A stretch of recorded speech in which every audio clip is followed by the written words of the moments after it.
Chapter 26 The Flowering of the Wilderness. Come day, go day, God send Sunday. Old Time Saying. Sayward was beat out about Chauncey. She hoped she didn't show it too much, but hardly did she know any more what to do with her youngest. Most everything else she had ever got up against, she found she could lick if she stuck to it long enough. But this little old feller from her own womb baffled her. Wasn't it singular? You could wrestle down famine and solitude, the wilderness and the big butts, but the Lord knew just where and how to lay His hand on you to fetch you to your knees. From the year he was born, Chauncey had been a cross laid on her. She didn't mind it so much for her own self. She felt thankful enough for all the good luck her other young ones had. If this littlest one had to be puny, she'd nurse and feed him best she could. She'd give him from her own self what he needed. She'd make a man out of him yet. But all the time, she knew now, the cards were stacked against her, and against every other mother like her. Oh, a mother can do most anything she wants for her young ones, while they're little. But she better recollect they grow up mighty soon, and then they do as they please. Next December, Chauncey would be 18 years old, and had his own mind this long time.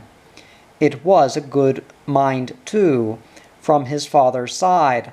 His stubbornness likely came from both sides, but where she pondered did all his strange notions and ways come from. Ever since he was little, he had made up stories and claimed they were true, like riding on a cow that time, and that she and Porteous weren't his real mother and father. No, according to Chauncey, they were just some hirelings his real folks had left him with, till they'd come for him. Jenny said that was the most ungrateful thing from a young one she ever heard, but Sayward reckoned it wasn't bad as all that. Some young ones just took curious notions like they did ailments, such as St. Vitus's dance. Given time, they'd outgrow them. But Chauncey never did grow out of his. She thought it was the St. Vitus's dance that made him go around by himself. This was a good while ago. He didn't want other folks looking at him when he jerked and twitched, and she didn't blame him. But when that was over, he shied from folks just the same. And then for a while he made an awful fuss about going to church, claiming that people in church whispered about him. "You're 14 years old and too big for such bosh," she told him vigorously. "Folks have more important things to talk about than you." It didn't do much good, and in the end she blamed herself that she hadn't raised him right. If she'd worked him harder, he'd have been stout enough to keep up his end of the log that time at the raising. If she'd kept on doing her own butchering like she used to, and made him help, he wouldn't have swooned at the sight of blood, and had the names Off Ox and Butcher Boy called after him. Where she made the mistake was letting a little sickness coddle him. Had she brought him up rough and tumble like his brothers and sisters, He'd known how to call back worse names than he got, and then the others would be glad to leave him alone. Of course it would have been still better to knock down and drag out a few. Then he'd had some real peace. But never would Chauncey stand a hitch with anybody. He wouldn't turn on his tormentors. The only ones he ever answered were some harmless old men that teased him down by the bridge, and then he said the wrong thing. It went all over town. "You can make fun of me now," Chauncey called back, "but remember my name. If you live long enough, I'll make you ashamed that you ever made fun of Chauncey Wheeler." That was a summer or two ago. This spring he tried every excuse to get out of working in the lot and garden. When she held him to it, he cried out. It was a disgrace. She was thunderstruck, though she tried not to show it. Why is honest work a disgrace, she wanted to know. It's all right for those who have to, he told her, but you're the richest woman in Americus, and I'm your son, and yet we have to go out and work like hired men in the field. It came to her mind to say, "I thought you said you weren't my son, Chauncey," but never would she cast that up to him. "Work's the best thing we can do, Chauncey," she said. Robert Owen didn't think so, and he was one of the greatest thinkers of our age.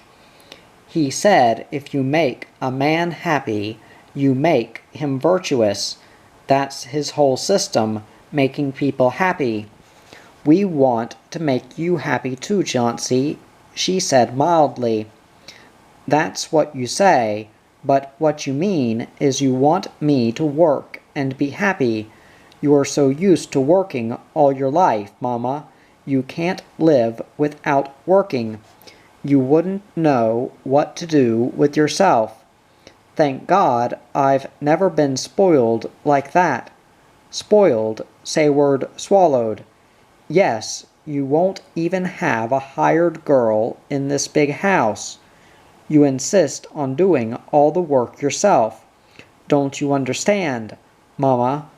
There are more important things than work in this world." "What, for instance?" Well, Robert Owen said that one of the main occupations of working people should be play. He practiced it too. He arranged in his factories that the laborers could dance, relax, talk, and sing and amuse themselves all they wanted. He was the real pioneer, Mama, not you and the settlers. Now, phalanxes are taking up his revolutionary ideas. Every member of a phalanx is going to be equal. Nobody can order another around. Everybody can choose his own work and do as little of it as he wants to. That's in the Constitution. If everybody can pick the easy work, who will do the hard and ugly work? Sayward asked meekly. Of course there'll have to be a little repulsive labor at first, Chauncey admitted, but progress will do away with all toil and labor in time. Meanwhile, those who do that work will get a little more credit against their rent and meals. They'll also get a share of the profits. Everybody else will share alike. There'll be no rich people and no poor people, just brothers and sisters, and everybody will have security and happiness. Everybody but your mother, Porteous put in. I can't conceive of her being happy there. Not if I had to work to make up for all those lazy shirkers who wanted to dance and play and have a good time all the time, Sayward agreed bitterly. I'd sooner go out on the desert with savages and rattlesnakes for my brothers and sisters, and live my own life and get paid for my own labor. Such schemes never worked in this world, and never will, but they're always cracked people getting born who try to get something for nothing. See, I told you, Chauncey said to his father. Now just a minute, Sayward, Porteous rumbled, in his easy, powerful way, that made you feel small for getting hot under the collar. I don't support everything the boy stands for, but he has a point. It was essential for you and me to toil and sweat when first we came to the wilderness. We had to cut down the tremendous forest and break in the new land in order to live. If the young folks had to do that today, I believe they could. And a good thing it would be for them too, she interjected. But the point is, they don't have to do it today, and you don't have to any more either. We are well off, and so are our children. Things have changed. I don't see our grandchildren coming in the world with ditties on now that things have changed, and folks are so well off, like you say, she retorted. There always was work, and there always will be. Some folks just never want to do any, even those who had to slave and sweat the most to get their heads above water. Now say they don't want their young ones to have to go through what they had to. They'd never reckon to train a young horse by letting him stand in the stable or pasture. They know mighty well the minute they'd put him in a plow or on the road, he'd sweat hisself to pieces, he'd be too soft, but that's the way they coddle their own flesh and blood. Well, what they don't learn their young ones about work and hardship, life will learn them later on. That's a cruel and outmoded thing to say, Porteous declared. People are more enlightened now in the 19th century. Robert Owen says Papa, Chauncey put in. Relieve the people of want, and you relieve them of evil and unhappiness. Bosh and nonsense, Chauncey, his mother flared. Making a body happy by taking away what made him unhappy will never keep him happy long. The more you give him, the more he'll want, and the weaker he'll get for not having to scratch for hisself. The happiest folks I ever knew were those who raised their own potatoes, corn, and garden stuff the first spring out here.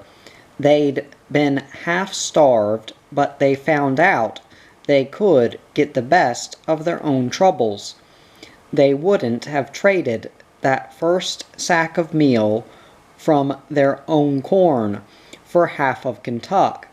That kind made good neighbors too, and mighty handy to have around in time of trouble.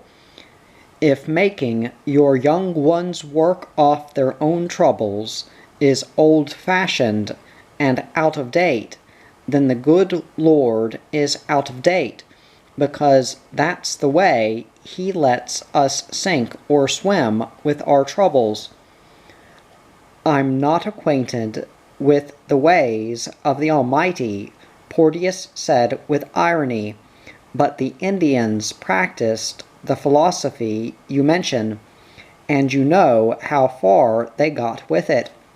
That's the way it went, on and on. She would fire one barrel and Chauncey or Porteous the next. In the end, she saw it was no use. Talking never got you anywhere. You can't make somebody believe what he doesn't want to. Besides, she didn't like falling out with her own boy. If he couldn't make the best of her as she was, she could of him as he was.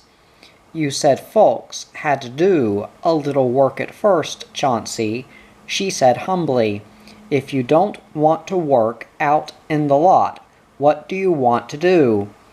Work in my room upstairs, he told her. She had to admit she was bamboozled. What do you aim to do up there? Write letters to the newspapers, exchange views with leaders like Robert Owen. Sayward turned away. So that was his idea of work. It was bad enough for her own son to take stock in all these crack-brained schemes for lazy folks to shirk work and have a good time doing what they wanted to do. Now he was going to shut himself up like a hermit, the way his pappy did years ago before she broke him of it. A month passed, and all this time Chauncey hadn't worked in the lot. Sayward did his share herself. Whenever she went by in the upstairs hall, she saw him sitting at his little table by the window. He had made it his writing desk. Most times when she made his bed, or changed it, or while she cleaned up his room, trying to make no more dust with her rag and broom than she had to, he sat there looking out of the window. Only once in a while did she hear his quill scratch. What he was setting down on the white paper she had no idea, save that it must be something serious, the way his lower lip pushed out and his blue eyes were on fire. "Is this what you like to do, Chauncey?" she asked one day timidly, and he nodded, like his thought was far away on something grand and more important. What would come out of such strange makeshift for work? Sayward didn't know, but one day Jenny came and asked had she read last week's Sentinel. It had a poem in it she said that Sayward ought to know about, if she didn't. For some said the person, Ripheus, who signed it, was no other than Chauncey, and he and Porteous might have reasons of their own not to show it to her. When Jenny was gone, Sayward hunted till she found the paper, and spelled that poem through. Could it be Chauncey who did this? She pondered. Oh, from his school work she knew he could write. Maybe a rhyme of his had Massey Ordizia read to her. He stammered sometimes when he talked, but not on paper. Porteous said he would some day put his father to shame with the pen, but never had that devilish quality of his father so come out in Chauncey like it did in this poem. She felt queer all over when she read it, for this sounded like some of her own talk against progress, turned back against her. The Frog's Petition. To those who rule Americus, our meek petition we address. Return unto the status quo of 40-50 years ago. Reverend sirs, today be known, our race has grievance with your own. Hard have we suffered by your rude assaults upon our solitude. By thoughtless youth we've pelted been, till bones were broken, also skin. Not satisfied with this, you've schemed a human course we never dreamed. You drained the water from our land, and left us perish or be damned. Your only reason for our fate is progress to be up to date. Now beg we that this thing you do, our great just cause take into view. Return unto the status quo of 40-50 years ago. Remember that our nightly song, your children's sleep, would much prolong. From early in the evening hours, you all have heard when copious showers from heaven descend upon our dwelling. It makes our throats with joy be swelling. Do then, kind sirs, take pity on us. Let water once more be upon us. Shut up this ditch, then we will pay our best respects, and humbly pray that you who are so very clever may live in peace with us forever. Close by our sweetly stagnant stream, the insects hum, the panthers scream, back in the golden status quo of 40-50 years ago. Ripheus. The strange feeling the poem gave her discomfited Sayward long after she laid it down. Everybody who read it must know she was the one it meant.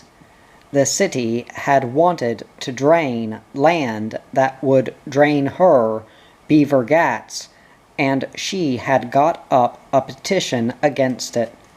When she wanted her land drained, she said she would drain it herself, and now Chauncey had gone and poked fun at his own mother, siding her with the frogs, but she had to give in that it was a master poem and clever. Porteous could not have rhymed it better. She hadn't reckoned Chauncey could be so sly. Oh, if it was he who did it, she felt proud of him. She'd tell Porteous and the others they needn't have held it back from her. The only part that made her feel bad was that somebody else had to tell her about it. With careful shears she cut out the poem and laid it in her Bible. It was, she told herself, the first rhyme any Luckett ever had printed in the paper. But she had a curious notion it was not the last. Only yesterday the girls told her they heard that Chauncey was trying to get a position on the Sentinel. They didn't altogether approve. They said working in General Morrison's bank would suit him better because it didn't open till 10 o'clock in the morning and closed shortly after noon. But Sayward rather hoped it was true. Barnaby Lane from Rhode Island had started the Sentinel. He had printed it first in Tallow Alley on a hand press he fetched up the river, sometimes in the early days, when stock was scarce. It would come around on pink or yellow paper. The girls, and even Resolve, used to call it the Palladium of Human Liberty, because that was the motto printed under the name. Well, I see the Palladium of Human Liberties come, Libby would say, fetching it in, but Sayward stood up for it then, and now. She said Barnaby Lane had gone into business without running out and borrowing money, like the bank did, only the bank called it capital. What's more, Lane put in an honest day's work. She had passed his place one time at night, and saw him setting type by the light of a tallow candle. Now who ever saw one of these bankers in their offices after dark, she asked. This afternoon an envelope from the Sentinel came to the house for Chauncey. A boy fetched it. She laid it at Chauncey's place for supper, hoping he would say something. When he sat down at the table, he opened and read it, but not a word to anybody what was in it. That evening, when she had to run up on the 3rd floor, his room was empty. He's gone, Massey told her. I saw him right after supper going toward the canal. It had been one of those days, Chauncey told himself, when hardly could he stand it any longer at home. Even in his room on the third floor he could feel the strong vibrations of his family below him, the robust exertions and pleasures of their lives. It was in the banging of pots and pans, the certain sound of doors and dishes, in the vigorous pitch of their talk, for company and other members of the family were always dropping in. They were so sufficient to themselves, he thought. That was it. Nothing stopped them. Any one of his people could go it alone, ask for no quarter, do without your help. There was Huldah across the sea in England now. All the wild things she had done that she shouldn't, and yet she thought it fitting that she should be mistress of a castle and have people call her Lady Huldah, since George Seton's father, the Lord, had died. Hardly could Kinsey wait till his ship docked in England, so he could put on his finest uniform and visit her. The Wheelers were like that, ready for anything, afraid of nothing. His mother called it snap, his father the dash of the pioneers. If only there had been another in the family, puny, lazy, and cowardly like he. Just the thought of having such a brother or sister, perhaps one even worse than he was, lifted him up, made him feel better. But his mother wouldn't admit he was puny or cowardly, or anything else that wasn't good. He was strong as anybody else, she claimed. He could see through her stand. She would hound him till he was hearty as his Uncle Wyatt, ambitious like resolve, smart as his father, and musical as sooth. But nobody could make that much out of him, Chauncey told himself, for none understood him save Rosa. Tonight at supper, when he read the penciled note from Mr. Lane, it came to him what he would do. Now, as he left the house, he felt at once like a different person. When he came down 6th Street and saw the basin ahead shining in the late afternoon light, his body turned 10 pounds lighter. The soft, heavy smell of the canal relaxed him. The broad letters of a boat's name, like Mary Ellen or Betsy Ann, painted around the stern, gave him feelings he never had at home, as when sometimes through the murky water of the river he had seen a great fish swim and was gone. Scarcely anybody down here knew him or expected anything of him. He could do as he pleased. He was just Chauncey, and if he was a Wheeler, that was as good a name as the next. They didn't hold it against him that he was of the gentry, so long as he put on no airs. The wizard of the dell told Rosa he liked him because he was common as anybody. But let him turn back toward home right now, and he would feel his family take hold of him like he was a horse suddenly hitched to a mill's machinery. At once he would be fast again, pulling the heavy interlocking wheels and cogs of the Wheelers. The brick mansion house on the square, the courthouse where his father reigned like the priest in his robe, and resolve like a prince of the realm. Just to think of his brother standing up, so cool and composed, in front of a crowded courtroom, made him feel all funny, for it was not resolve but himself standing up there in his mind, and he wasn't cool and collected at all. Had he told them tonight at the table about the note from Mr. Lane, he knew in advance how it would go. A position on the Sentinel. Desia, who was home for supper, would say, "How much does it pay?" His father would nod sagely. Lane is not too brilliant, but he has sound views. Are you going to take it?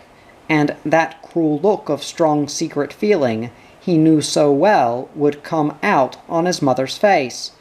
Never would Rosa unsettle and debase him so. He waited to tell her tonight till they walked up to the Butterman's Lock. It had started to get dark when he gave her the letter, but it was still light enough to read the large penciled handwriting. Seldom had she given him such a blinding look as when she handed it back to him, and not a word should he take the position, or how much would he get. I knew from my dream last night that something wonderful was going to happen to you, she told him. We were on some high place with castles all around. They brought you a royal diary out of a stone tower. It said that once you had come secretly to see the Queen. They pointed up at a circle of stars in the sky and called it the crown or corona. 2 or 3 bright shining stars were moving in the circle. The people called out it was a good sign. You were pleased. I remember you wore a cream-colored robe with strips of soft brown fur around your neck and shoulders. You looked like a king or a high judge of the land. He kept perfectly quiet, waiting for her to go on. She always said things that made him feel so wonderful, gave him such confidence in himself. Never were they the same thing, always new, ever a surprise. He thought she would say more now, but she didn't.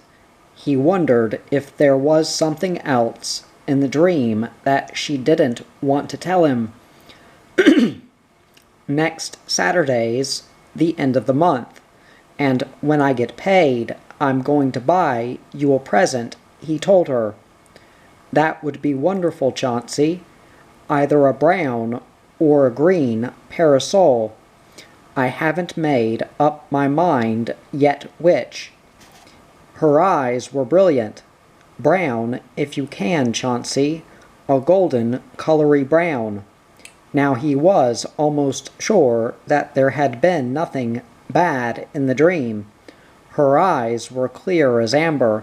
All the mysterious dark flecks and shadows had vanished. He felt their world rising around them. His and Rosa's private world, but mostly was it Rosa's, textured by her dress and face and voice, and by the things she said.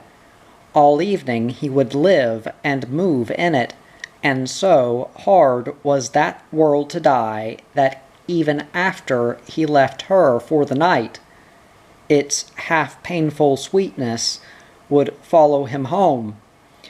Of the 3 worlds which Chauncey knew, it was the one most to be desired, never to be given up, always to be held to. His first world of the square and his family was the heaviest.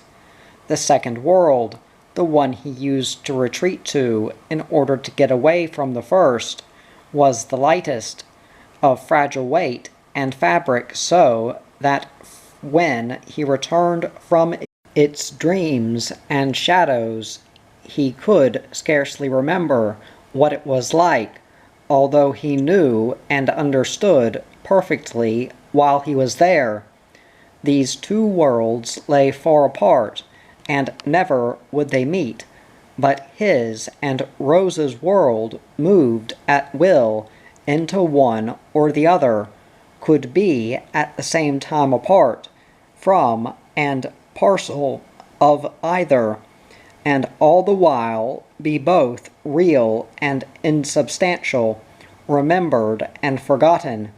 The talk of the first world was hard and clear, that of the second world in few words at all, but the talk of his and Rosa's world was sometimes spoken, sometimes thought, and ever held meanings more subtle and significant than either.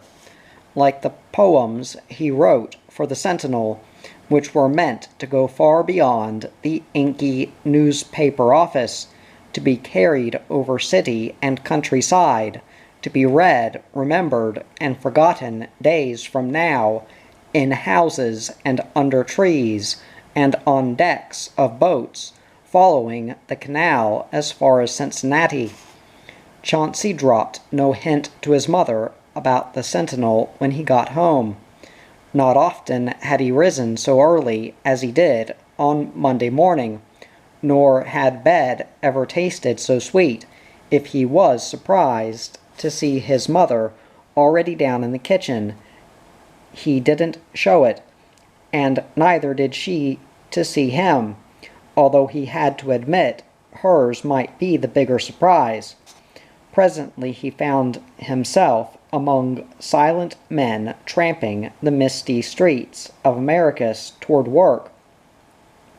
He had thought to sit most of the day at an office table writing, as he did at home, but there was no low table in the Sentinel office. Desks stood 4 feet high. In the shop he found type cases as high or higher, stone tables and presses. He learned he had to run errands, collect mercantile announcements, deliver proofs and printing jobs, help turn presses. When he hadn't anything more to do, he could stand at a desk and write copy for the paper. Hardly could he crawl home those first nights. So this was what men went through who toiled for a living. He told himself, as long as he lived, he felt that the 6 a.m. bells would give him a sick feeling at his stomach. A fierce gratitude came up in him for Robert Owen and all those revolutionary thinkers who would lighten labor, the curse of the world since Adam, and root out its evil. They knew what it did to human souls.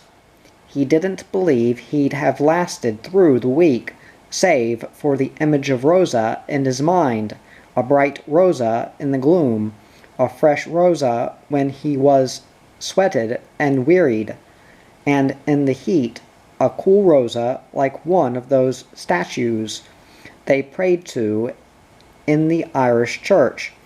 Thank God today was Saturday. Now he could lick his wounds for the week and spend his wages. He noticed with mixed feelings that the apprentices received no pay. The printers were handed envelopes heavy with money, but to Chauncey Mr. Lane gave no more than a slip of paper. "What's this for?" the boy stammered. "That's an order for your wages. Cash is scarce, but if you take it to Harley Fry, I think he'll pay you the $2 he owes me. He's owed it for 18 months. Chauncey took the order and left for uptown at once. If he hurried, he could collect his wages and still get home in time for supper that his mother never failed to keep warm for him. Harley Fry was a cabinet maker. The long double front room stood crowded with bedsteads and footboards, bureaus, washstands, and coffins. The house smelled of paint, varnish, and supper. "I can pay you," the old man said, "but not in ready money. You can see for yourself all the goods I have on hand. But I'll give you an order on Albert Logan. He owes me a good deal more than that. Maybe you can get $2 out of him. I can't." Chauncey felt the life go from him like air from a blown bladder. He left Harley Fry's slowly, ashamed to go home so late, now without his wages. It took a long time and desperation to get up courage to knock on the Logan door. He knew before it opened that he would not get his money. Had he been resolved, or his father standing there with power and presence It might have been different, he felt, but these men would only shoo a boy from one to another. He found Albert Logan a big man and stonemason, like a hammer knocking off pieces of rock with each word. He gave his opinion of Harley Fry and other well-to-do men who pushed him for money, and still worse, those who owed him and wouldn't pay. He hadn't a dollar, he claimed, but if Chauncey sat down and wrote him out an order on Miner Jones, the jobber, he'd sign it. Chauncey never did get his supper that night. Miner Jones wasn't at home when he got there, and the boy had to wait a long time. When he did come, he said he had been downtown for Saturday night and had spent what cash he had in his pocket. The banks were closed. It was late. He would have to give him an order on Tom Brill, the grocer. If Chauncey hurried, he could still get his money from him. The boy left as soon as he was able, but it was 10 o'clock, and Brill was putting the heavy wooden shutters on his store windows when the boy got there. The grocer stood reading the order, his dour lips moving. "It's too late to send me to anybody else tonight," Chauncey begged, to forestall him. "Well," the storekeeper said shrewdly, "sign it, received in full, and I'll pay you, but you'll have to take it out in trade. Now be smart about it, I'm closing." Chauncey wanted to cry out that the grocer surely must have the money in his till. It was Saturday night, and he had done business all day. But the words wouldn't come. Desperately he looked around the store. If only it had been a general store, there would have been umbrellas among the blankets, piece goods, queen's wear, and such. But here were only things to eat, not a parasol or bolt of goods in the house. In the end, goaded by the grocer, he let himself be loaded down with flour, loaf sugar, stick candy, and milk lunch crackers. He had to pay a penny for each paper sack. Then, hoping that Rosa would take the things for her mother and understand, he stumbled out into the darkness for the waterfront. Chapter 27. Winter In. Sweet phosphor, bring the day. Robert Herrick. What had come over her, Rosa whispered to herself, that she didn't like winter any more. Why, it had always been her favorite season. Of course, so was summer when it came, and so were fall and spring. But only winter had coasters and skaters. The black and white she passionately loved, and the crispness of being that her secret self fed on. Only in winter could she ride the north wind, survive the frost, and prove that she was immortal. Then how was it that already in December she hungered for spring, for green and warmth, for the sun? Every evening the 6 o'clock darkness and long winter night came bitter and cruel. They had never seemed so before. Was it some deep disorder or foreboding, what her mother called a messenger? Or could it be Chauncey, that he didn't come around to her mother's little house behind the Red Mule any more? In January, at a safe distance, Rosa stood in the snowy square one evening and looked across at the great Wheeler house. How high it looked, and wide!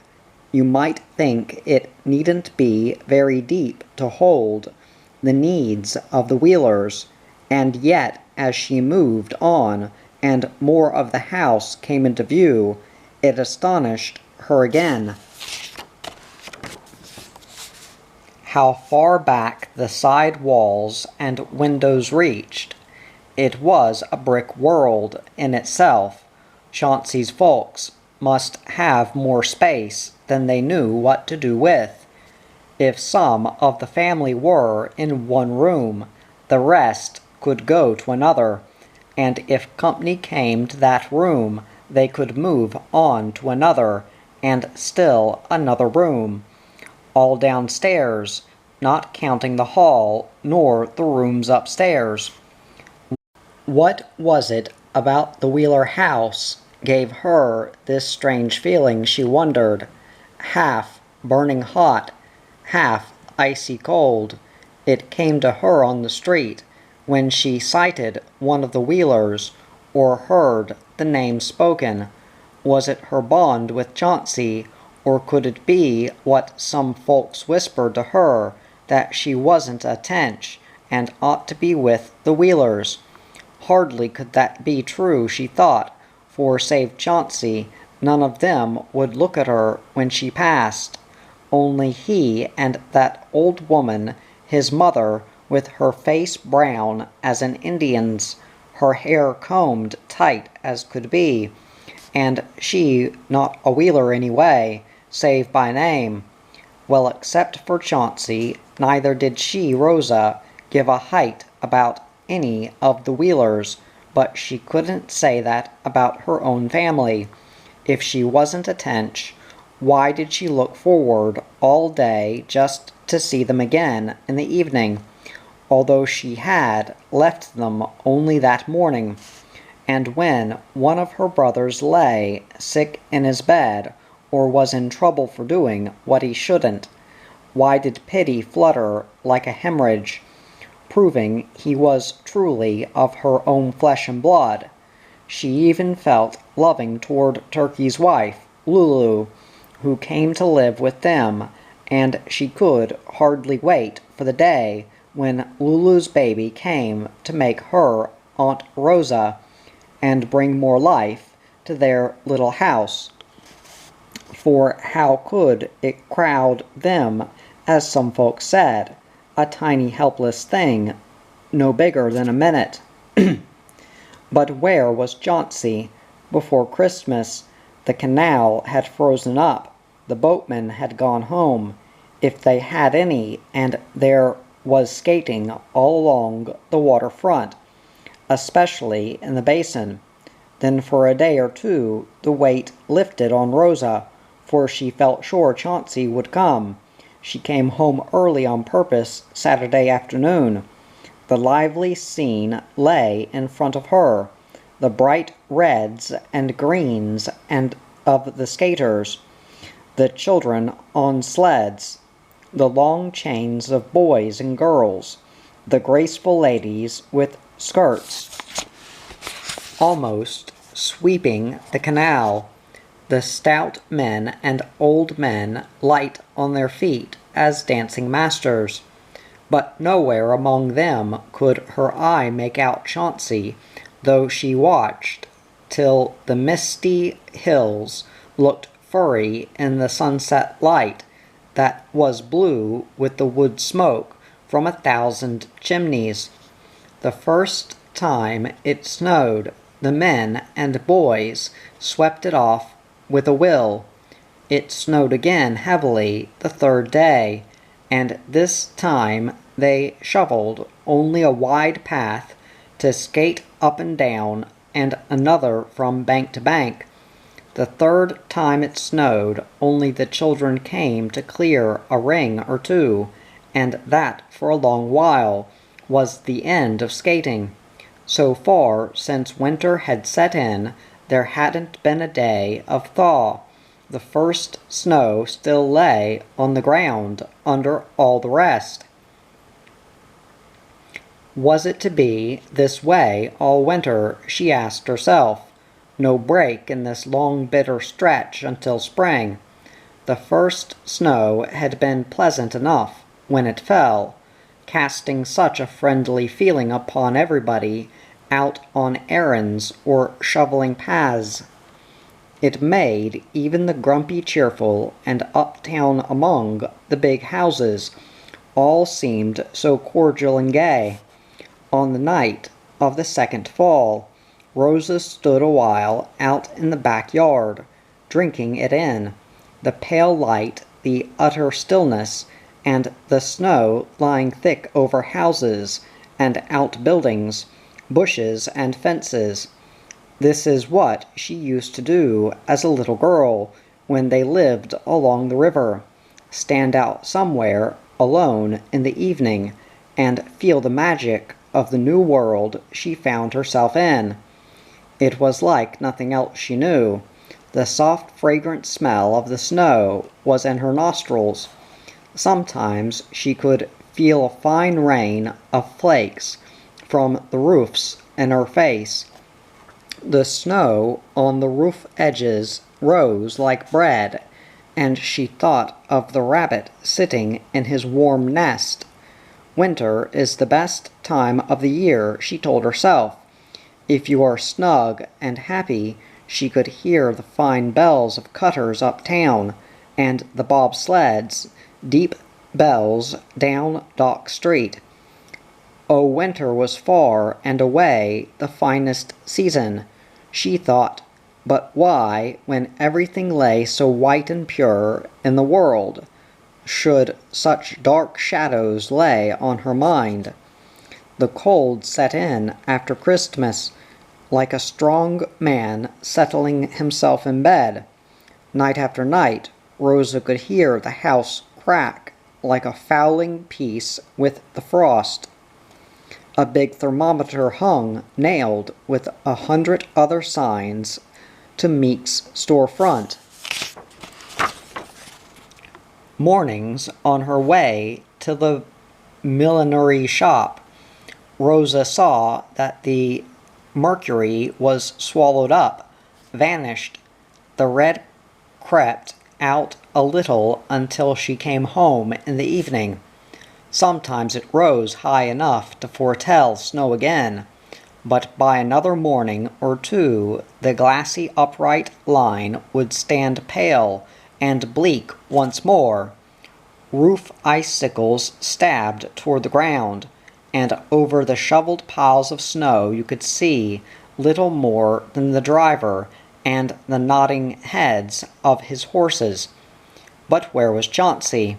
Had his heart's blood frozen in his veins like the red stuff in Meek's thermometer?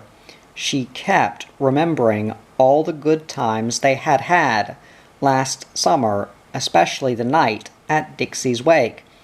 Chauncey hadn't wanted to go at first, and once there, he looked like he would bolt, for the Dixies had no cool room to put the corpse in, but had to keep her in the kitchen sleeping room with the company. All the time somebody had to stand there, sopping baking soda water on one cloth over the corpse's face, and on another cloth over the folded hands, so the smell of death would not rise too strong. Rosa thought nothing of doing her turn, but Chauncey stood from her as far as he could, looking like the whitewash on the wall. Then after the barroom closed, Turkey came. "I've been working all night, and I'm hungry," he bawled, and went to the cupboard. "What? Didn't she bake anything before she died? Well, she'll pay for it, I'm a-tellin' you."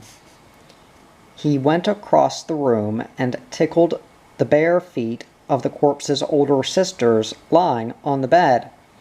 They thought it was flies and kept twitching and shooing. The whole company had to choke to keep back from laughing, and that was only the start. When Rosa and Chauncey got outside, they had to hold each other. She wasn't over it by the time she got home. Her mother asked her what could be funny at a wake, and she hadn't dared tell on account of Turkey. Oh, Chauncey and she had a good time that night, but where was Chauncey now? Her mother claimed she knew. She wouldn't say right out who told her, but let it be known she had talked it over with Miss Bogardus. According to her, Chauncey never gave a height for Rosa, and it was good he didn't, her mother hinted darkly, because she couldn't give her the rights and rewards of a decent girl. All the time he came down here to see her, he had somebody else picked out for himself, a young lady who would fit in with the Wheelers and Morrisons and their fine houses on the square. No, there was nothing honest in Chauncey Wheeler's coming to see her, and if she knew what was good for her and him, too, she'd thank him for staying away from her and clear him out of her mind. All the times her mother said this, and when she didn't, she sat there wrapped up in herself by the stove, living her life in her chair. Hardly had she changed, Rosa thought, since she first remembered her, although these last years she let Rosa comb some of the wild tangles out of her hair. Rosa's father's coal-black mane had streaked long ago, and now it looked like iron strings dipped in lime. But her mother's brown head hadn't a gray thread woven in it. The only way you could tell she was older was by her glasses. All these years she had sat in her dark kitchen reading like an owl in a hollow tree. At last she claimed she could hardly tell any more who came in at the door. Rosa fetched pair after pair of glasses home to try until she found one to suit. They suited her in more ways than one, Rosa thought, for now, no matter what was said, her mother could sit behind those spectacles in her own world, and all you could make out from her eyes were the hard lights glinting on her glasses. When her mother spoke of Chauncey and his fine young lady, Rosa kept still. Not even to herself would she admit it. She went on just as if her mother hadn't spoken. She would give it no room in her mind, no shred of existence. Then it couldn't hurt her, for so far as she was concerned, it wasn't true and couldn't be. Like the story of the child that never knew about death and never would believe it. And even on her deathbed, death couldn't harm her, for it had no power over her. But if Rosa wouldn't mention it, a mysterious voice in her mind would. Many times it plainly said, "Who is this fine young lady?" She would be sitting sewing a ribbon or combing her hair, and suddenly, in the silence, this voice would ask, "What is she like?" That Chauncey likes her better than you. Never did the voice sound like her own or any voice she knew. Now whose voice could it be, she pondered, saying you and not me in her own mind. When it wasn't another voice breaking in, it was her mother's. "I hear he took this young lady to Tateville Saturday night," she would say. "You can be glad you didn't go." That would throw Rosa's thought to the sleighing parties. They had started in January. First 7 sleds had come to Americus from Tateville, crowded with young folks shouting and singing. They carried a white flag with a green face, and a thumb held to its nose. The young ladies of Tateville, it was said, had sewed it up. But what young ladies, Rosa's mother asked, would sew up a thing like that? She said it must be a made-up story, but Dennis said he saw the flag with his own eyes at the Washington House, where the Tateville people ate their supper. A good many others saw it too, and said they couldn't let Tateville get away with that. The next Saturday night, 16 4-horse sled loads went to Tateville from Americus, crying out they wanted that flag. They got it too, and lost it the next Saturday night, when Tateville came back with 23 sleds. From then on, every time Americus went to Tateville, or Tateville came to Americus, it took more sleds and folks to get the flag. Now this was the last of February, and everybody said that any day the snow would go, and yet it held on. Tateville had come to Americus last week with nearly 80 sleds, and all Americus prayed the snow would last another Saturday night.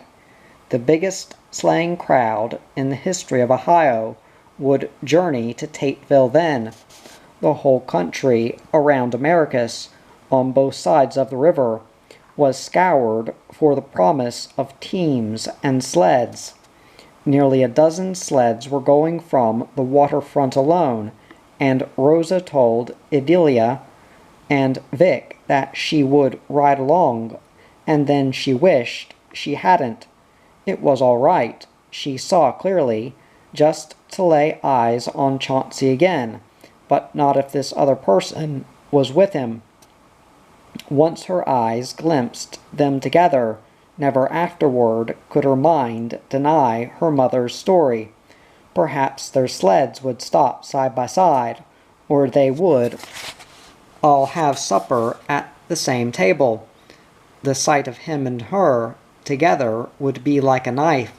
She wished now she hadn't said she would go, but it was too late.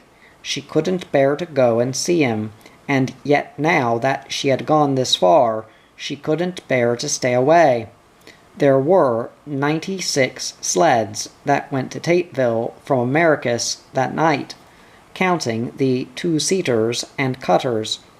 Not that many lined up on 6th Street in Americus to start, but at every side road halfway to Tateville, sleds with shouting and singing young people waited to join the procession. From the top of the long swamp hill, Rosa could see against the snow an endless dark train of teams ahead and a longer one winding behind them. And instead of thawing, it was still snowing. Now and then flurries would come licking their faces with melting flakes, bringing the mighty chorus of 1,000 voices ahead. Then when the wind stood still, she could hear the concord of another 1,000 voices behind her. It was a curious and wonderful thing to hear, the great song waxing and waning and turning upon itself with distance and the wind. The same words and bar would come a second and third time, with such power that blood was fetched to her head. After the snowy swirls, the early moon came out, racing through the clouds, making the countryside bright as day.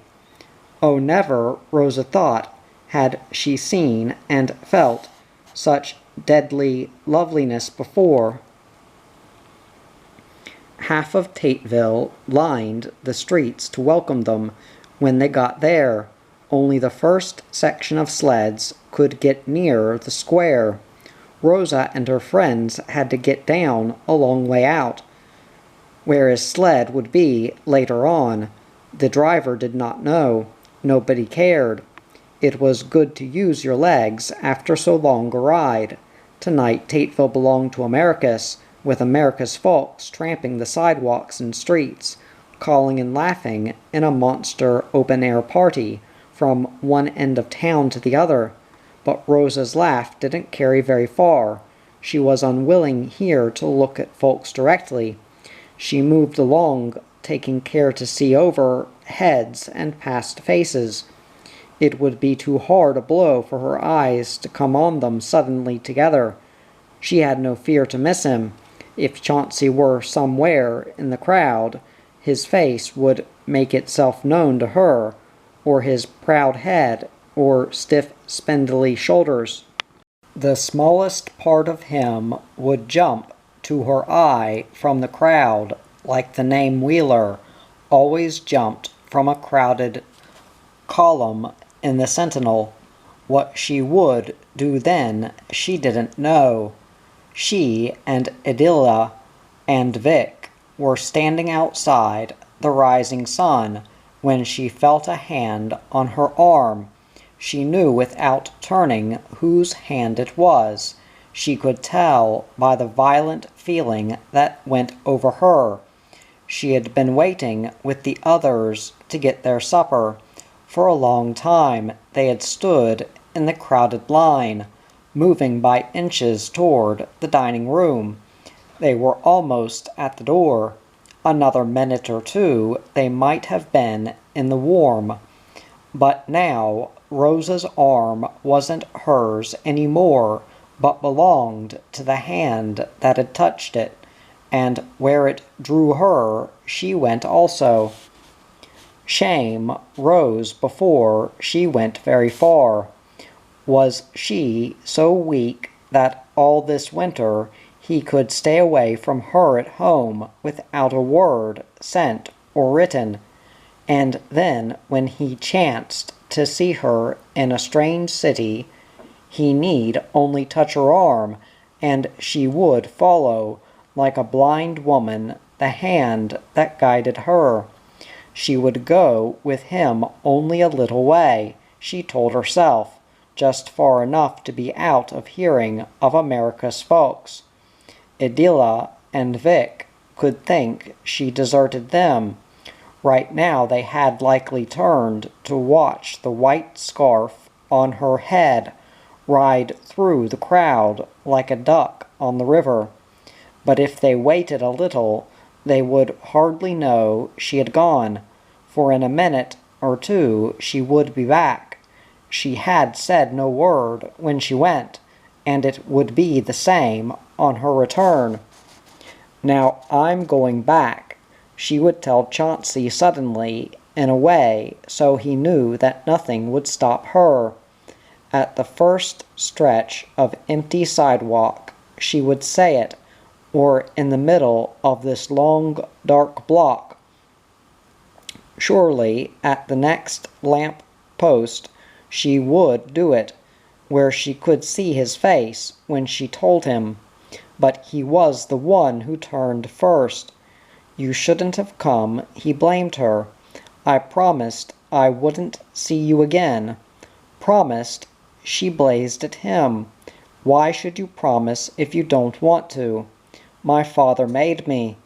Rosa let that turn around slowly in her mind. "How did he make you?" "He said it wasn't right for us to go together." "Why?" she asked, though she thought she knew. "Because it's evil who you are and who I am." Now she wasn't sure that she knew it all. That strange, half-hot, half-icy, cold feeling of the Wheelers went over her, mysteriously strangling her and at the same time freezing the soft inner marrow of her bones. "Who am I?" she asked him so low that scarcely could she hear herself. "You can ask your mother," was all he said. Why must I ask her? She wouldn't tell me anything. She told my father. That's why he talked to me. She wrote him a letter. She said it was wicked and immoral, our being together, and he had to keep us from ever seeing each other again. "My mother," Rosa whispered. Hardly could she believe it. Her mother sitting in her chair in the brown dress Rosa herself had made for her, with the book Rosa fetched for her in her lap, with the glasses Rosa bought for her on her nose, and all the time it had been she who had kept them apart. "We'll come back when we won't have to wait for supper," he promised, but Rosa scarcely heard him. "Is it true that it's evil for us to go together?" she whispered. "It's against the law and the church. Then we can't ever see each other again." At his answer, Rosa's foot slipped in the snow, and she would have stumbled had he not held her. The strangeness of the street at night was a dark cloud around her, and he was the wind carrying her here and yonder. Her body might have been a snowflake blown this way and that, yet always coming back in the end to the shape of her body. Already the square was far away, Idilla and Vic small and distant in her mind. Could it be just a few minutes ago that she had stood there talking to them at the rising sun? So much had happened since Chauncey had touched her. Where they were going now she didn't know. These dim streets seemed all alike to her.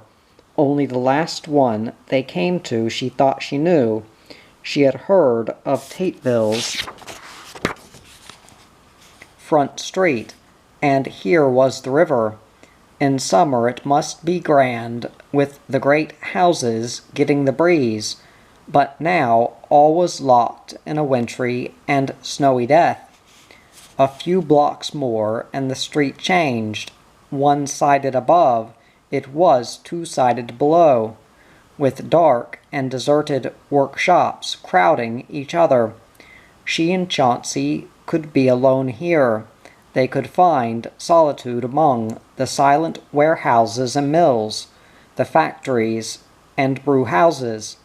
They could say anything they wanted, and none except themselves would hear, yet hardly a word passed between them.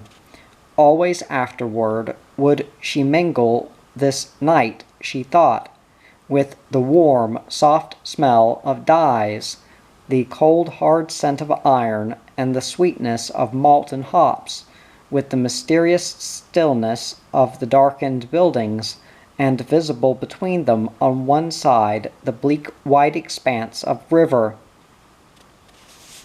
It was late when they got back to the square, yet he would have it no other way than that she have her supper with him in the elegant mansion house. The dining room, almost bare of both food and diners now, received them. When they came out, the square lay almost empty of teams and sleds. From far through the city and the country beyond, they could hear the stream of song and sleigh bells, drifting back to them. "They're gone," Rosa said, meaning Idilla and Vic. "Not everybody," Chauncey said. "I'll get you home." He took her hand and dragged her over to a long, low bob sled with 4 black horses.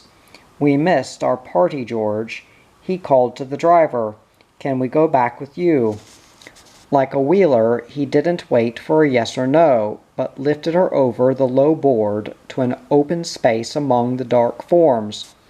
Rosa slipped quickly down in the thick straw under the covers. Already it felt warm down there, but around her she thought she felt a slight chill. Though she couldn't see their faces, they could have seen hers coming out of the mansion house. She was aware now that there were no coarse quilts here, as in the sled she had come in, only soft blankets. The scent of fine fabric and leather told her this was no common sled. She wished now she had held back. Sooner would she have walked all the way home with Chauncey, if need be, than this. Once out in the country, the couples turned to themselves, became blind and deaf to the others around them. Rosa crept farther down under the blankets. The sled mounted the hills, slid through the high white banks, sped over snowy fields. They passed farmhouses and barns standing extraordinarily still in the winter night. The road went so close they could smell mows and horses, and the soft milky scent of cows.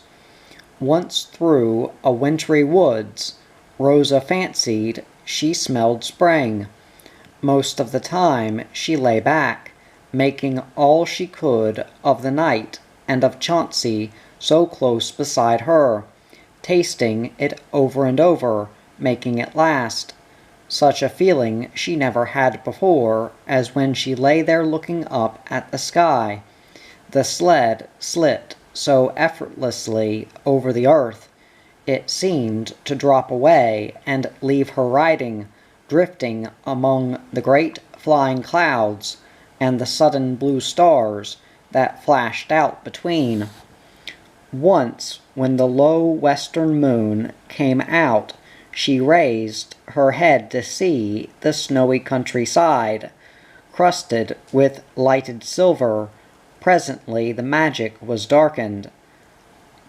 Catty-cornered across the sled, she was aware of the cool eyes of Chauncey's sister, Mercy, fixed upon her as if upon something wicked and unclean. All the rest of the ride, Rosa tried to rid that evil from herself, but it lay too deep. It seemed like some dark stain in her blood, and she couldn't tear it out or scour her white flesh clean. Chapter 28. Summer Out. Where the deer and the roe, bounding lightly together, sport the long afternoon on the braes of Balkether, sung in early America. What Chauncey's sister told her father about them, Rosa never knew, nor wished to know, but it must have been something bad for Barney Shand to come to see her mother. He was the sheriff of Shawnee County, and Judge Wheeler's right-hand man. In the parlor of his house, they said, he kept the rope of every man he had hanged, and the last dishes the doomed man had eaten from. Barney Shand came to the waterfront on the softest day, the first mild day of March, a day full of the mercy of God, and of the elements, and of everything else save man, with winter and the snow gone, with spring in the air, and the kindly sunlight lying on the sidewalks. He called at the little house behind the Red Mule, a stout man with small eyes and flabby jowls, and was alone with her mother a long time. Rosa felt herself steel when she went in the house afterward. I know all about your going with that young Wheeler to Tateville, her mother informed her bitterly. So does Judge Wheeler. Now he forbids you two seeing each other under the penalty of the law. Inside, Rosa shook a little, though she would give small heed outside. So there was no limit, she told herself, to the cruelty that wicked old men and women practiced on innocent young people who never harmed anybody. It hadn't been enough for them that somewhere inside of her the dark eggs of some obscure taint had been laid to spoil and set her apart from the rest. Now they had to brand her flesh, tell her what she must do and mustn't, and where she must never walk or pay the penalty. All the rest of the day a strong disquiet possessed her, like that of the moths caught last summer behind the window-pane. Hardly could she keep still or wait to clear early supper from the table, and when she slipped off and out into the free air, she felt like the moths must have felt when she raised the sash and let them soar. She went straight in the face of the setting sun to the 6th Street bridge that spanned the canal, and when she got there, Chauncey was waiting as they had planned. He had his back turned, looking the other way, making as though he didn't expect her, but just the anxious, desperate way he stood, she knew that they had bullied him as they had her. "Don't tell me anything," she begged him, scarcely speaking. They walked out 6th Street and took a back road into the hills. The deeper they went, the more the feel of evil and shame fell from her. Never, she thought, had the country been so beautiful as tonight, after the sheriff's call. One day or another each March she had noticed that a fine, indeterminate haze hung in the air, but she couldn't recall that it had ever been so delicate before, or when it had given her such a grateful shelter. It was softer than smoke, and drier than fog. Indeed, as the dusk deepened, it was like some mysterious and exquisite mist distilled by the gods to hide the secret and stealthy union of earth and heaven. She and Chauncey walked through it tonight, as if only half awake, and yet with all the wisdom of dreamers. That was it, she told herself. It was like a dream. Through the luminous vapor, the land, fields, trees, and fence rows appeared as in a dream. The cries of late birds, and of men and women across the fields, had the same unearthly, insubstantial quality. The ugly unreality of the day had dissolved. This was reality. Earthly time stood still. Even the rigs and wagons on the road moved in a curious, almost sleepy fashion, while boys and girls standing in the lanes, or outlined against the glowing red of brush fires, seemed motionless, wholly under the spell. Coming back to the waterfront was like waking up in the morning to her lot, to the coarse, worn-out bed-clothing, and hearing the early tipplers grumble and cough in the saloon. Only the enchantment of this evening and their triumph over the law supported her. If Judge Wheeler and Barney Shand hadn't been able to stop their happiness tonight, who would keep her and Chauncey apart? The law would only draw them closer. As she neared her house, she could feel her mind rising, resolving, sharpening, devising to protect themselves against her mother and those wicked old men. She would be cunning as the fox, and watchful as the savage. Never would she and Chauncey submit to such as they. And that's the way it worked out the rest of March, when the soft baby fur of the pussy willows opened to them by the towpath, and in April, when the yellow daffodils bloomed in the lock-tender's garden, and the white bloodroot in the woods, where on Sundays they wandered. After May they met on the other side of the level, in the boat-yard, where they sometimes glimpsed others besides themselves meet like shadows and disappear into one of the long lines of boats, moored for repairs.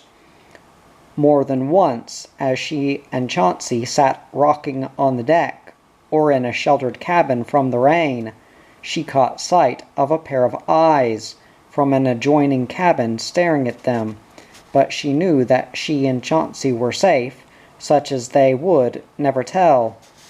Often on a condemned boat, watching rings in the murky water, where a catfish had come up to gasp, or hearing the endless wash of waves against the hull, Rosa could not help but think of those who had drowned here.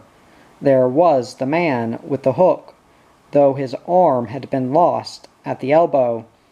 His hook, they said, was just as good at work or fighting, but when he got drunk and slipped in the water, the hook was no good at all, and he never came up. Then there was Florrie Hewitt, who fell in too, the wife of a boatman, and Polly Baker tried to reach her with a pole. Ever afterward, Thirsty Hewitt used to say, "Polly Baker, you drowned my Florrie with your pole." But the worst was the early girl who threw herself in the canal, none knew where, and when they found her and fished her out, her body was covered with eels. Oh, whenever she thought of the early girl, Rosa would give a secret shudder. Not an eel had she eaten since that day. She would rather have put the waterfront behind them on their holidays, but Chauncey liked the basin. He used to say that ever since he had gone down the river on the old bridge, water and boats were in his blood.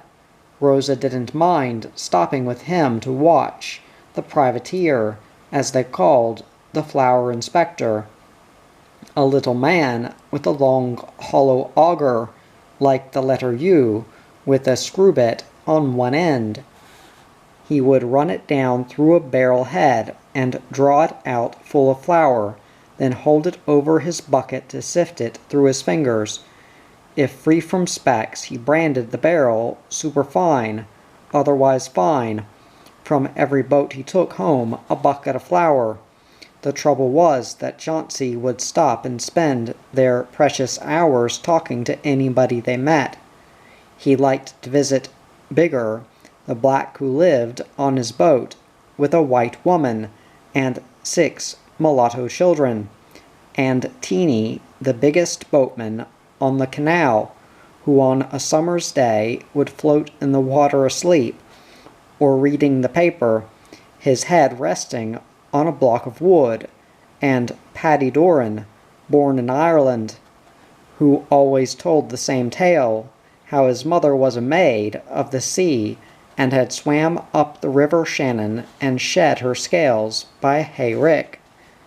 And after bearing him, she had put on her scales one night and left his father, swimming out to sea again, and never had she been heard from since, so they mustn't take offence if he had been drinking.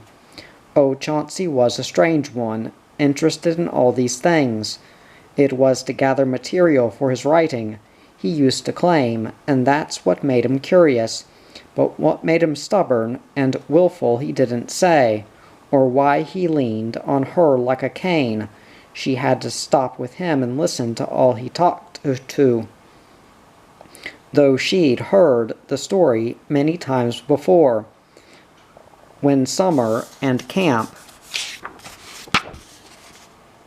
meeting came around, she had to go along and stand in the shadows with him and listen to the praying and preaching that Chauncey ever claimed he didn't believe in. The first time Rosa heard how God told Abraham to kill his own son and sacrifice him on the fire, when she heard that God ordered Joshua to destroy the people of Jericho, and of Ai and Makkedah, and Lachish, and Libnah, and Hebron, and many other cities, so that not a single man, woman, or child, nor even a calf or lamb, had dared to remain alive, and that all who disobeyed would go to hell and burn in pits of fire forever. Rosa put her fingers to her ears and wanted to cry out, "Liars, stop!"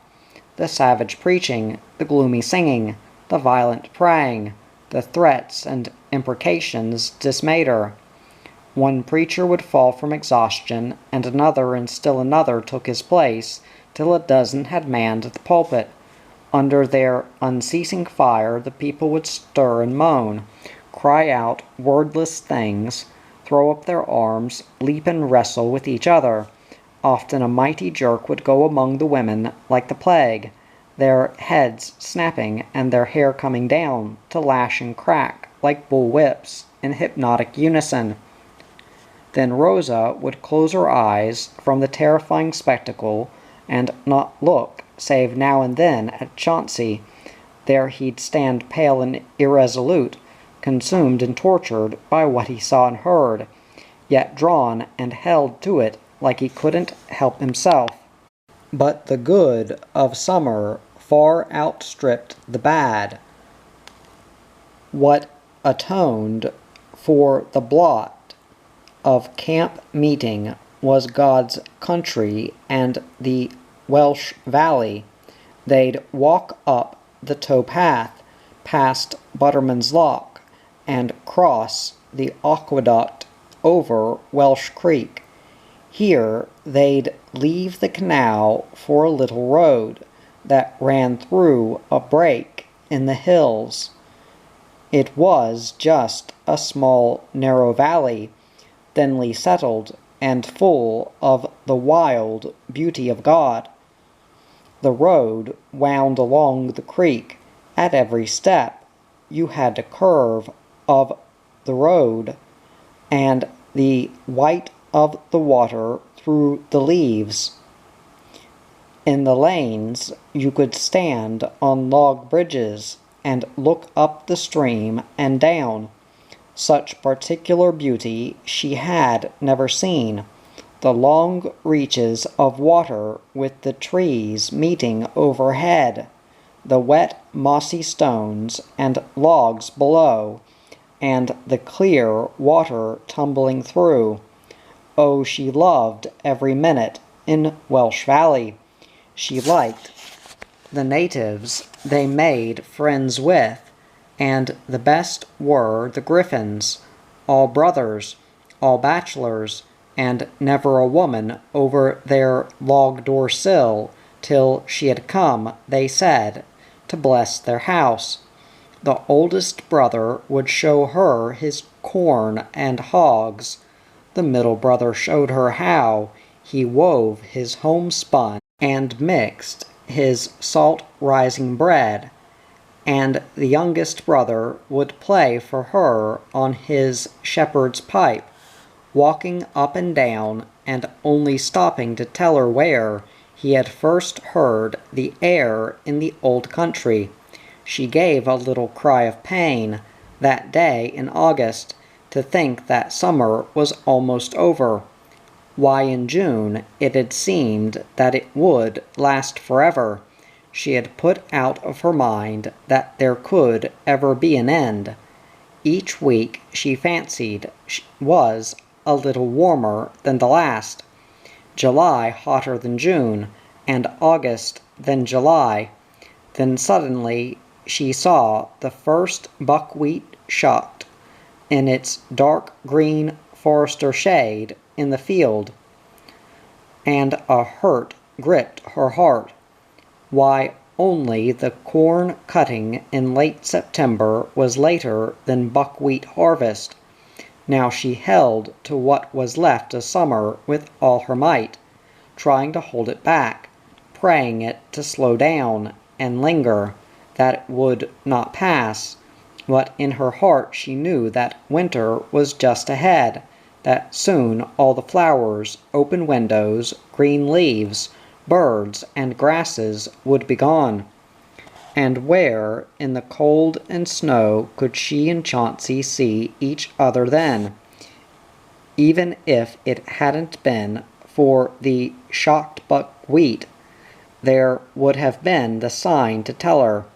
It had been their last day at the Griffins, such a wonderful day, with the air clear as Welsh Creek water, the sun like a bright shining stove, and all the grasshoppers still calling in the fields.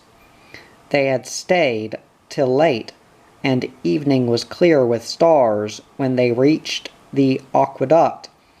Here they waited for a down boat to take them to town and the basin.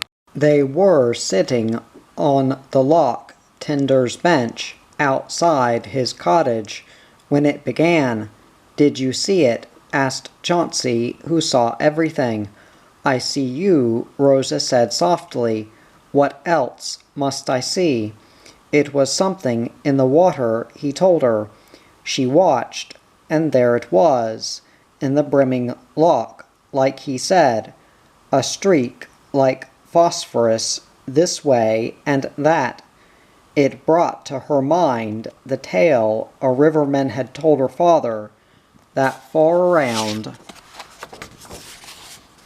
the curve of the earth under the Southern Cross, every creature left its trail of light in the warm sea water.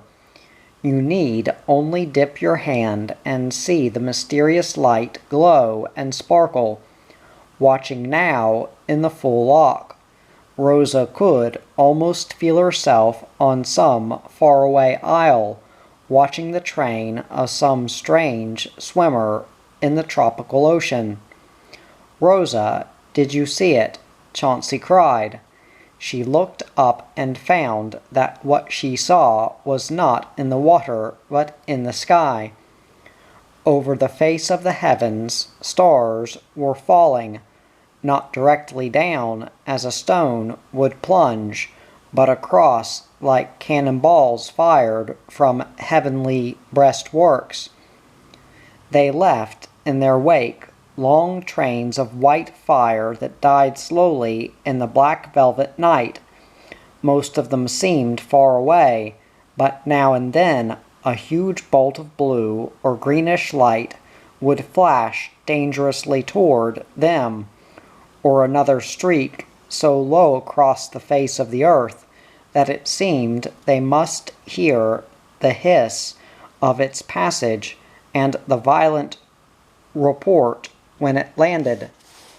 The lock keeper, aroused by their excited voices, came out to sea and called his wife, who looked for a brief moment, and then ran back to hide her head under the bed covers. All the time the spectacle was growing stronger, grander, and more terrifying. In the end the heavens appeared to be raining fire, and that surely they, the lock house and canal, must presently be hit. In the midst of all this celestial display, a distant earthy horn sounded for the lock, and a down boat loomed up calmly in the eerie light. The boy on the mules looked panic-stricken, but the tall old boatman at the helm said he had seen snow and hail that bothered him a sight worse than falling stars. He hadn't heard a single splash or come on any billing water. Furthermore, he wished one would come a little closer. He'd like to catch it in a wash basin, cool it off in the drink, and tie his rope around it for an anchor. Chauncey seemed to shrink from boarding a boat whose master dared the stars to strike him, but Rosa felt a sense of strength and safety in his presence. All the way down the long ride to the basin, she pondered what could this sign mean to her and Chauncey. That it tokened something she felt certain, for if she and Chauncey hadn't gone to Welsh Valley this day, if the Griffins hadn't asked them to stay for supper, if it hadn't been the summer's last weekend so that they agreed, and if it hadn't turned out that for the longest time no boat came so that they had to wait out here on the lock tender's bench, they would never have seen the sign. She would have been asleep in her bed, and Chauncey in his, but the sign spoke to both of them together, and that it was a true sign she knew, for stars ever spoke the purest truth. The sailor on the trackless ocean sailed by them, and never did they lie, nor were they lying now. But what they said in their fearful message neither she nor Chauncey could make out. When she got home, the lamp still burned, and her mother sat in her chair, her old brown shawl around her shoulders. Her eyes you couldn't see behind the clouded glasses, but her face looked sharp, and the mouth bitter and thin. "Where have you been on a night like this?" out in the country. Till this time in the morning. I just got in. Who with? I didn't say I was with anybody, Mama. What were you doing? Insinuating, incriminating. I was walking, all alone at this hour. I didn't say I was alone, Mama. Don't tell me you went against the law with that young hellion. I don't know who you mean, Mama. You know exactly who I mean, that degenerate Wheeler. He isn't degenerate, so that's who it was it? I can't tell you, Mama. You needn't tell me, I know. All right then, you know, Mama. Don't all right me, Miss Rosa. If you don't want to tell your own mother, I can't make you. But don't tell her either when the law brings your sin out in court. Don't say I didn't warn you. Never did I dream I would have a daughter like this. Her mother went about making herself ready for bed then, and soon her peculiar breathing rose to the loft. But Rosa in her bed could not sleep. Too much hung over her this night, her mother's talk, the warning of the stars, the close of summer, as if she had come to the end of a golden rope. But what Chauncey told her before he left was the worst. It might be better if they didn't see each other for a while, he had said. The coming week he would be busy. The week after that was the Americas Fair, and never dare they be seen together in front of so many people. Rosa wasn't sure that she heard him right at first. Then something like a wheel stopped inside of her, and all night his words lay like a dark, unknown spectre by her side. Was it going to be like last fall and winter? She kept asking herself. Was it truly the end of summer then? And was this the start of his forsaking her, and perhaps of their final parting? When a week went by, and not a sight of his thin, unforgettable face, Rosa turned at last to her other self for aid. Always before had this other self helped her.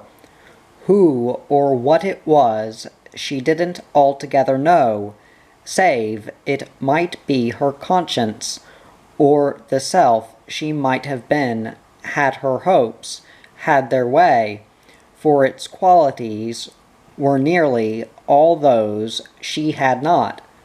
No matter how upset she could be, her other self was always cool and unalarmed, as much as to say to her, very well, it's all right, go and do it then if you must. The world won't come to an end. Sometimes, when in great emotion or pain, Rosa thought her other self calloused and aloof. If it had to suffer fever or shame, as she did, she thought, if needles could pierce its fingers or its back ache, then it would soon learn to have more pity and feeling. Just the same, it was a comfort and a friend, like an older, sometimes difficult, but infinitely wiser sister, whose counsel was ever open to her. But tonight, when Rosa turned to it for help, no other self was there. Never had this happened up to now. Why, she couldn't recall the time when it had not been ready with an answer. It shared her every thought and feeling. Indeed, she always fancied it part of herself, and that when she died, it would have to die with her. How then could it have vanished while she was still alive? In faint panic she turned, calling within herself, and then, still in her mind, to the spaces about her. No answer came. No feel or intimation of that familiar and dependable presence. no characteristic words of advice or rebuke rising in her mind. It was as if she had called into a great void, empty of life, one that had never known her existence. If only she could talk 5 minutes with Chauncey.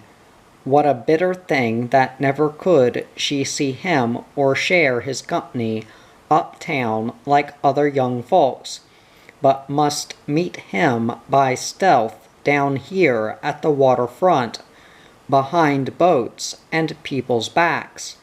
She would not endure, she told herself, such a life of disgrace and debasement any longer. Often had Chauncey talked to her of leaving Americus. They could go to Cincinnati or Indiana, he said, and start anew. No one would know them there or care. They could live their own lives without interference or dishonor.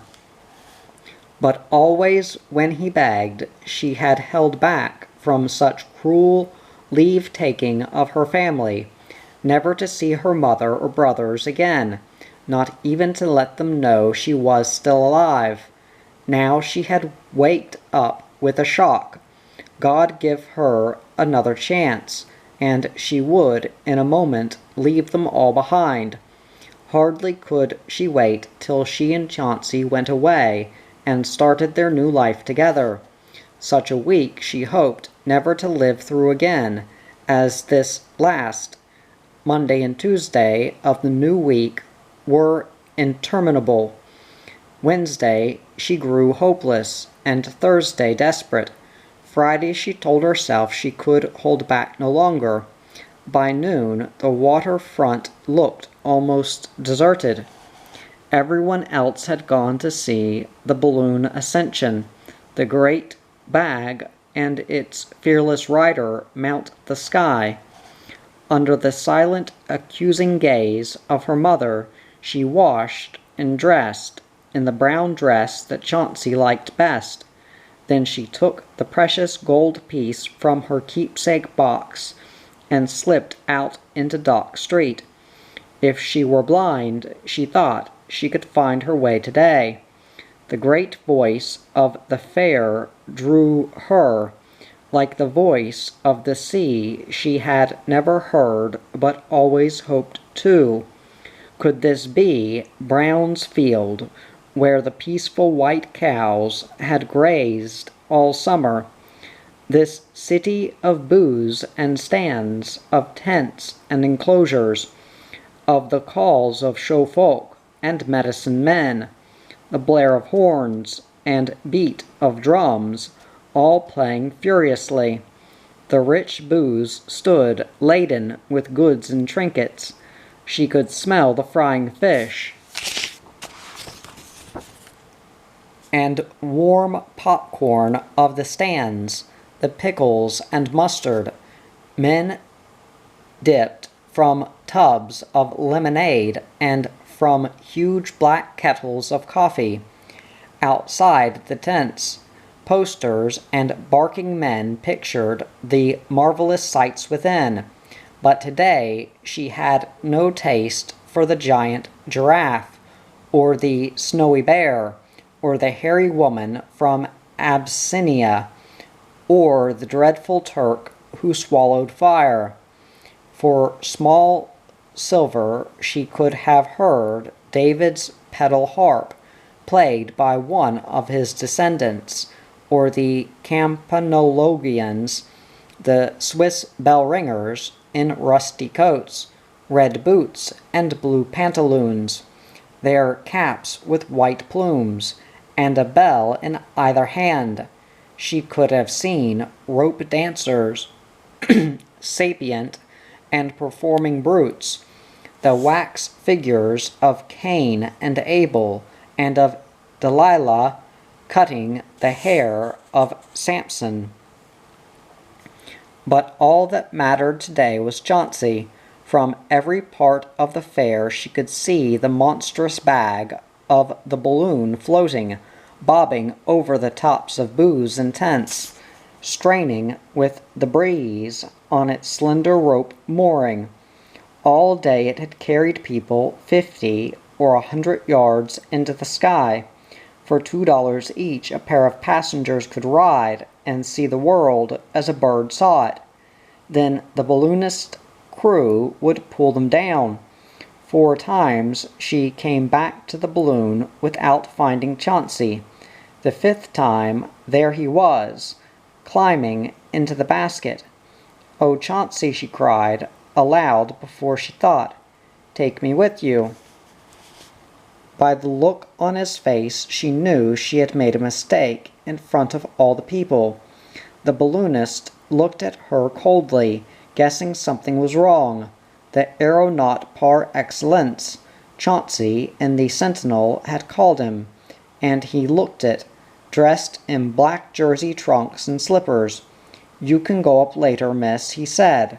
"But I must go with him," she testified, trying to reach the basket. "It would cost you $2, miss," he said sternly, bearing her way, hoping to put her off.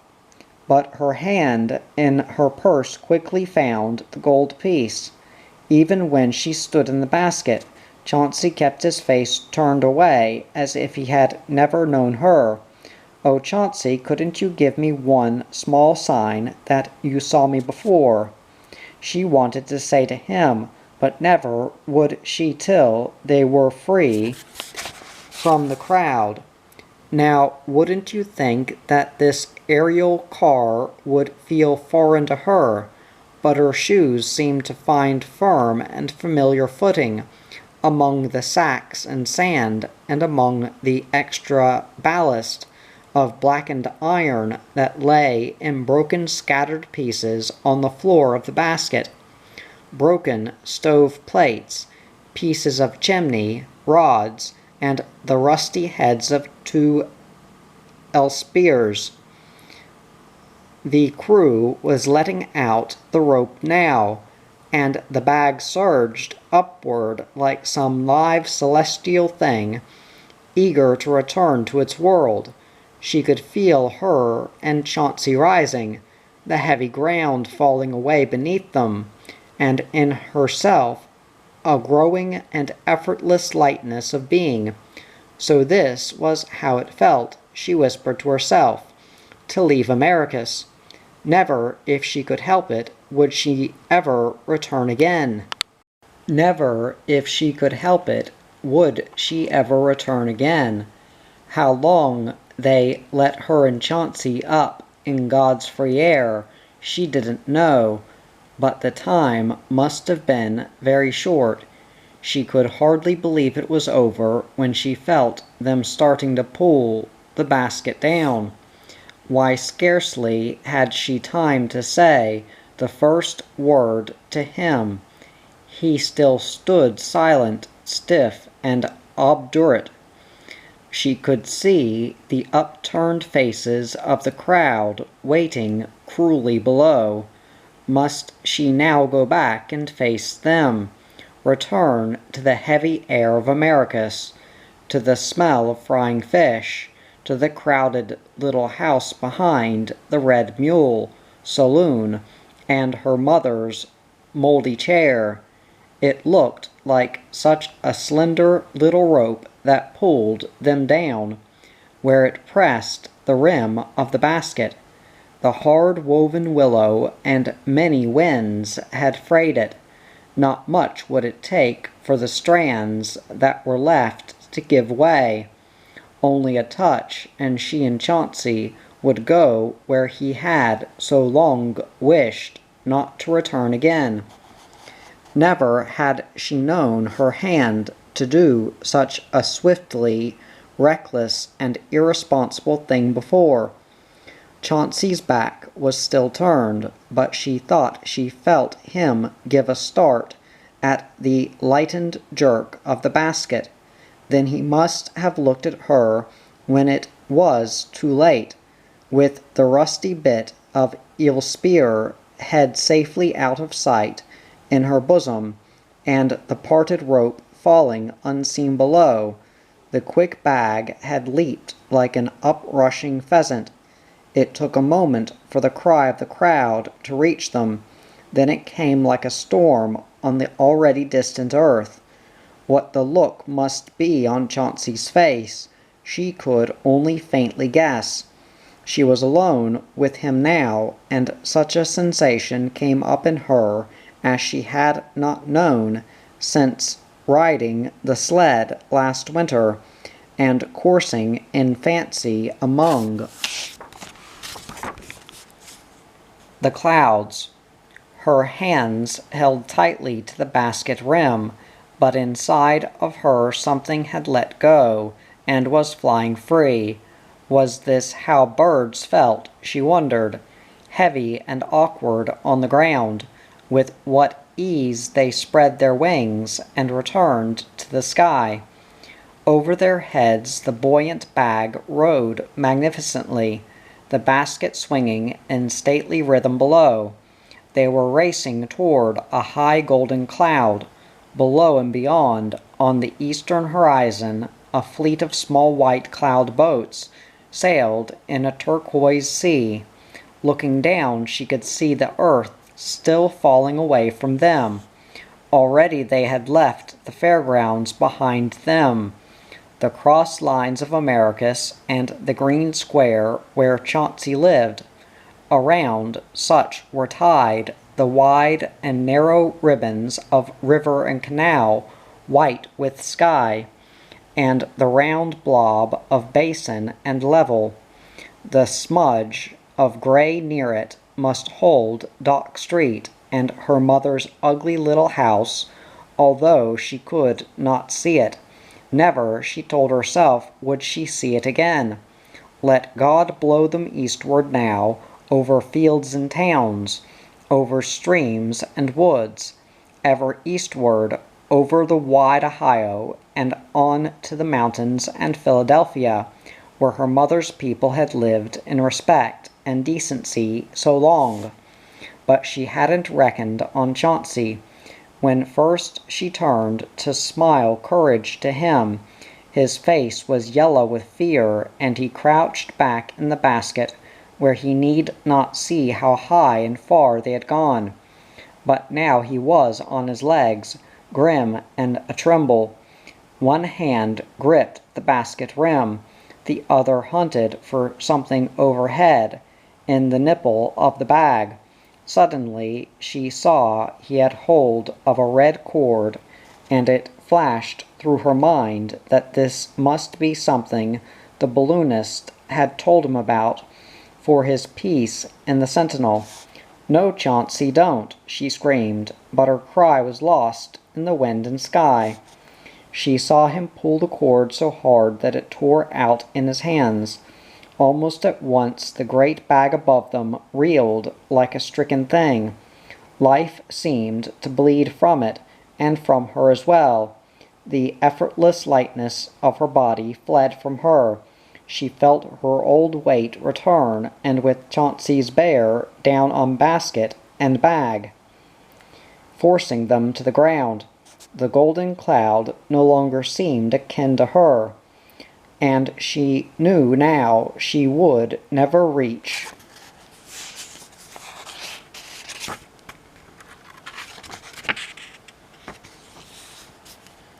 the horizon to sail with all those small white boat-like clouds floating in a turquoise sea. She looked down. The strong sweep from earth was irretrievably lost. The earth's face came up to meet them, a broad, heavy face marked with the shapeless features of fields and brush patches. Looking back, she could see, on the last rim of earth before the sky, a faint dot that was the city. Hardly had they even got away from Americus. Someone with sharp eyes or a telescope at the fairgrounds must have seen them falling from the heavens like a dark, burned-out star. The bag caught in a fence row of trees between two patches of swampland. They had to climb down as best they could, watched by a farm boy and his dog. Rosa was still at the farmhouse that night, when the first team from Americus reached them. In the second were the balloonist and Sheriff Shand. Rosa thought she knew at last what it meant to come to the end of things. She would have to go back to Americus now. She felt herself an old woman next morning, walking into her mother's kitchen. Could it be that ever she had lived here? It seemed like some small, crowded, and airless cave. "So you thought you'd run off," her mother greeted her grimly. "The rope was nearly worn through," Rosa faltered. "Yes, but the rest was cut, they say." "Did you or that young hellion cut it?" And at Rosa's silence, "Where's the knife?" "I don't know any knife, Mama." "You don't need to tell me anything. I know. I told you what would happen to you if you didn't watch out. Do you know what they are saying about you now?" "I don't, and I don't want to, Mama." "It's all over town," her mother informed her. "You know that dead baby they found on Pine Street Wednesday morning? It was wrapped in a dirty Sentinel. Well, they say that was yours and young Wheeler's baby." Rosa stood very still. Her head felt numb. It seemed that she must move her brain with her hand to think. A little later she caught a glimpse of herself in the glass. Her face looked shapeless, lifeless, like the stricken bag of the fallen balloon.